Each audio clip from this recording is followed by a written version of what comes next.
1 करोड़ का डोनेशन देना it is easy, मे भी पॉसिबल, आप तैयार हो जाओ, गुरुदेव देने के लिए तैयार हो, मगर 10,000 का पेमेंट वो छोड़ने के लिए मैं पूछना चाहता हूं, सच बोलो, आपके पास लॉजिक क्या है? ना बोलने के लिए आपके पास लॉजिक क्या है? नहीं, आप ही बताओ, मैं फिर आगे बताना चाहता हूं।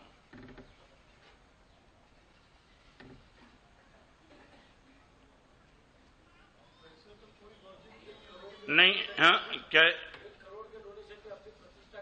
मैं नहीं, ये वो नहीं पूछना चाहता हूं। मैं बोलता हूं ऐसे लोगों के सामने आपका पेमेंट छोड़ देने में आपको दिक्कत क्या है? मेरा प्रश्न वो है।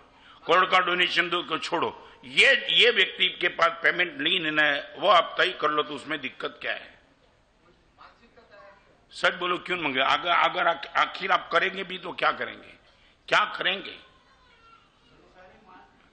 संसारी, ये संसार की बात करना मैं चाहता हूं। ये मोक्ष में गए हुए सिद्धात्मा के लिए ये शास्त्र की रचना नहीं है, मेरे और तुम्हारे लिए तो शास्त्र की रचना महापुरुष ने। एक बात समझ लेना, ये प्रवचन में कोई भी अनप्रैक्टिकल बात मैं नहीं करना चाहता हूं। आपको मैं पूछना चाहता हूं, यू गिव मी आंसर। जिनके पास कपड़े नहीं उनको तुम नंगा करने का पाप क्या करेंगे? मैं रिपीट करना चाहता हूं, जिसने कोई कपड़ा ही नहीं पहना उनको तुम चाटा मार के बोलेंगे कपड़ा निकाल दे, वो बोला है ही नहीं मेरे पास। तो जिनके पास 1 रुपया नहीं है उनके से उनको तुम बोलोगे कि पेमेंट देता है कि नहीं, तो वो बोलेगा करूं तो क्या करूं। मैं आपको पूछना चाहता हूं, सच बोलो, ये ताकत आपके पास नहीं क्यों है? मैं जानना चाहता हूं। तनु धनात् अर्थ ग्रहणम ब्रूत मारणम। गरीब आदमी के बाद ये मांगना, जो कमजोर हो चुका है उनके बाद मांगना, वो मरे हुए आदमी को मारने का पाप है।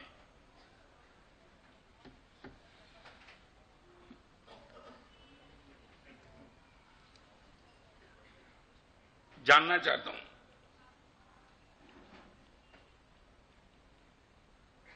मुलुंड में 350 डॉक्टर के बीच में मेरा प्रवचन था। 350 डॉक्टर के बीच में एक छोटा सा सजेशन दिया था डॉक्टरों को। 1 घंटे तक प्रवचन चला और प्रवचन के बाद एक छोटा सा सजेशन दिया, यदि आप एक काम कर सको तो मैं गुरु दक्षिणा आपको, मेरी ओर से आपको कुछ देना चाहता हूं।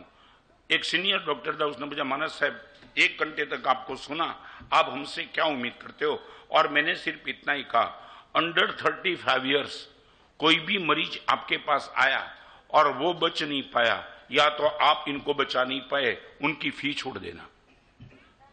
रिपीट करना चाहता हूं, अंडर 35 ईयर्स का कोई भी मरीज आपके पास आया और यदि वो बच नहीं पाया, या तो आपके प्रयास होने के बावजूद भी आप इनको बचा नहीं पाए, तो कम से कम जिस आदमी को आप बचा नहीं पाए उनकी फी आप नहीं लेना। बस मैं इतना चाहता हूं। 350 डॉक्टर खड़े हो गए, महाराज साहब जीवन भर के लिए प्रतिज्ञा दे दो, जो नहीं बच पाएगा और हम नहीं बचा पाएंगे उनका पेमेंट हम छोड़ देंगे। या जज साहब जो भी बैठे उनको भी मैं कहना चाहता हूं, आप यदि किसी का केस लड़ते हो और आपको लगता है उनकी टोटली आर्थिक स्थिति इतनी कमजोरी की he can't pay me anything, आप इनके भी छोड़ देना। बस इतना ही मैं कहना चाहता हूं। ये ताकत तो होनी ही चाहिए।